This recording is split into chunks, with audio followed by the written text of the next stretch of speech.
India TV 9 news Maharashtra. परराज्यातून अंमली पदार्थ गांजा आणून विक्री करण्याच्या तयारीत आलेल्या 3 तरुणांना सोलापूर ग्रामीण पोलिसांच्या स्थानिक गुन्हे अन्वेषण शाखेच्या पथकाने जेरबंद करत 36 किलो 270 ग्रॅम गांजा असा एकूण 7,55,400 रुपयांचा गांजा हस्तगत केला आहे. पोलीस अधीक्षक अतुल कुलकर्णी यांनी स्थानिक गुन्हे शाखेचे वरिष्ठ पोलीस निरीक्षक संजय जगताप यांना सोलापूर जिल्ह्यामध्ये गांजाची वाहतूक व विक्री करणाऱ्यांची माहिती काढून त्यांच्यावर कारवाई करण्याचे आदेश दिले होते.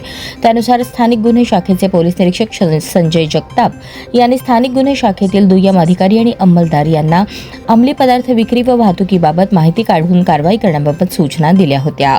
सहाय्यक पोलीस निरीक्षक ज्ञानदेव वाघ व त्यांचे पथक हे सोलापूर तालुका पोलीस ठाणे आवारातील स्थानिक गुन्हे शाखेच्या कार्यालयात हजर असताना त्यांच्या पथकातील पोलीस हेड कॉन्स्टेबल मोहन मनसावले यांना बातमीदारामार्फत बातमी मिळाली की सचिन बनसोडे आणि एकनाथ लेंडवे हे दोघे छत्तीसगड राज्यातील जगदलपूर येथून गांजाची वाहतूक करून विक्री करण्याकरता बोरामणी शिवारातील हॉटेल वैष्णवी जवळ येणार आहेत. ही माहिती मिळताच कारवाई करण्याकरता वरिष्ठांची परवानगी घेऊन नमूद माहितीप्रमाणे सापळा कारवाई करण्यासाठी गेले. मिळालेल्या बातमीप्रमाणे त्या ठिकाणी हॉटेल वैष्णवी समोर डांबरी रस्त्याच्या बाजूच्या रोडलगत 2 इसम 2 मोठ्या बॅगसह उभे असल्याचे दिसले. मिळालेल्या बातमीप्रमाणे संशय आल्याने त्यांना जागीच पकडले.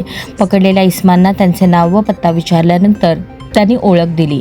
सचिन लक्ष्मण बनसोडे वय 39 राहणार टाकळी सिकंदर, एकनाथ नामदेव लेंडवे वय 33 राहणार मेथवडे तालुका सांगोला अशी सांगितली. त्यांच्या ताब्यातील दोन्ही बॅगची तपासणी केली असता त्यामध्ये निळ्या रंगाच्या 2 प्लास्टिकच्या पिशव्यांमध्ये एकूण 36 किलो 270 ग्रॅम गांजा आढळला.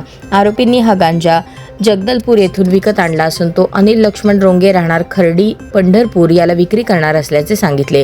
त्यानंतर अनिल रोंगे याची माहिती काढून मोहोळ येथून त्यालाही ताब्यात घेऊन अटक करण्यात आली. या तिन्ही आरोपींविरुद्ध पोलीस हेड कॉन्स्टेबल मोहन मनसावले यांनी फिर्याद दिल्याने सोलापूर तालुका पोलीस ठाणे येथे गुन्हा दाखल करण्यात आला आहे. अटक आरोपींना न्यायालयासमोर हजर केल्यानंतर न्यायालयाने 9 जूनपर्यंत पोलीस कोठडी सुनावली आहे.